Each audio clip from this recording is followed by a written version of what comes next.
Mari belajar dari Italia. Apa yang sebenarnya terjadi di Italia? Apa yang bisa kita jadikan contoh agar tidak terjadi di Indonesia? Kreatif konten ini berasal dari artikel warga Italia, dipersingkat dan dilengkapi data agar lebih mudah dipahami. Tahap 1. Kasus pertama diumumkan. Itu cuma flu. Apa pentingnya pakai masker?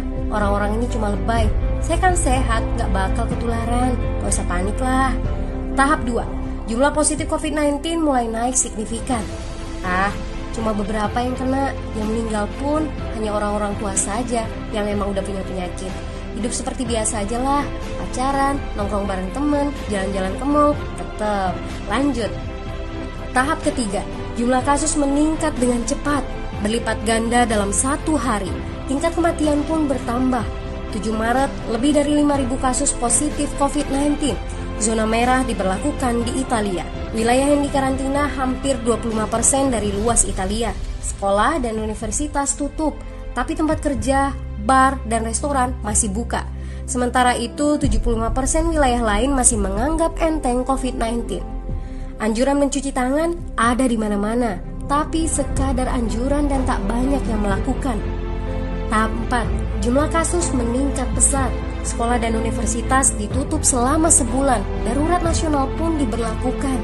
Rumah sakit menambah kapasitas, seluruh kamar dibersihkan untuk memberi ruang bagi pasien COVID-19.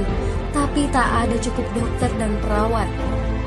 Ada terlalu banyak kasus pneumonia, terlalu banyak pasien perlu ICU, tapi ruangannya sudah habis, ventilator habis.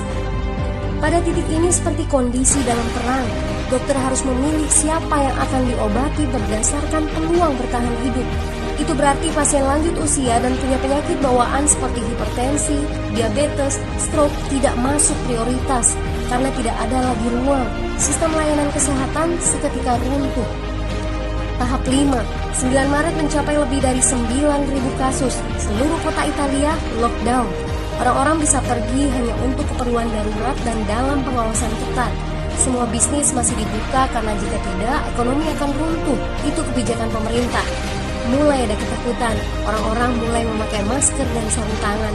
Tapi tetap saja, ada anak-anak yang merasa jagoan, masih ingin uji nyali. Pergi ke restoran rame-rame, hangout bareng, minum-minum dan lain sebagainya. Tahap 6. 2 hari kemudian pemerintah Italia berubah pikiran. Semua bisnis harus tutup, bar, restoran, pusat perbelanjaan, semua jenis toko, kecuali supermarket dan apotek. Penyebabnya, karena dalam sehari yang positif bertambah lebih dari 2.000 kasus. Penduduk yang mau keluar rumah harus mendapat surat izin. Surat izin ini didapatkan dari pos pemeriksaan polisi yang disebar di berbagai lingkungan.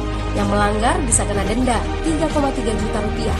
Bagi pasien positif yang tidak mau mengkarantina diri, bakal dituntut dengan pasal pembunuhan, hukuman 1-12 tahun penjara. 21 Maret jumlah korban meninggal di Italia terus meningkat melampaui Cina. Sebagai gambaran, luas Italia itu kurang lebih 2 kali Pulau Jawa. Penduduknya lebih dari 60 juta jiwa. Lalu apa yang harus kita pelajari dari Italia? Yuk, mulai dari diri sendiri, mulai dari di rumah aja. Jaga kebersihan lalu isolasi diri dan keluarga. Tidak keluar rumah kecuali sangat penting. Ini saatnya memulai solidaritas. Yang mampu harus mulai membantu yang tidak mampu. Ini adalah bentuk usaha dan doa kita semua. Semoga badai corona ini segera berlalu. Mari memulai kekompakan dengan membagikan informasi ini. Di rumah aja, mari belajar dari Italia.